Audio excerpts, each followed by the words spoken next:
That's why James said, drawing this one, be quick to listen and slow to speak. He gave you 2 ears and 1 tongue, 1 muscle. The tongue has 8 different muscles. As James said, as we've been studying these texts, be quick to listen and slow to speak. And this morning, we're going to be studying in the book of Ephesians chapter 4. We're going to be looking at a prison epistle written by Paul. And the thing I love about Paul is he spends the first 3 chapters of Ephesians telling you who you are, that you've been chosen before the foundation of the world.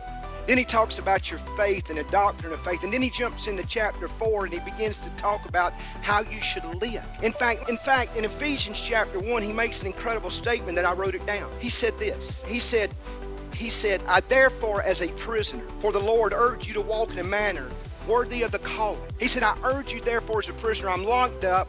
I'm not going to be able to preach in Rome, but I'm going to be able to write a bunch of letters to people. And he says in Ephesians 4:1, when it's talking about who you are, he says in Ephesians 4:1, he's talking about, I urge you. I'm commanding you. I'm pleading with you. I'm begging you. He says, I therefore, a prisoner of the Lord, urge you to walk in a manner worthy of the calling to which you have been called. And when you see the word walk in the verse, it means to follow a certain course of life. It's a habitual way of living. I call it the principles of life. That when you and I got changed and we found out our identity in Ephesians 1-3, and when we jump to chapter 4 and we're going to be looking at 29, he begins to tell us that there's a code of conduct.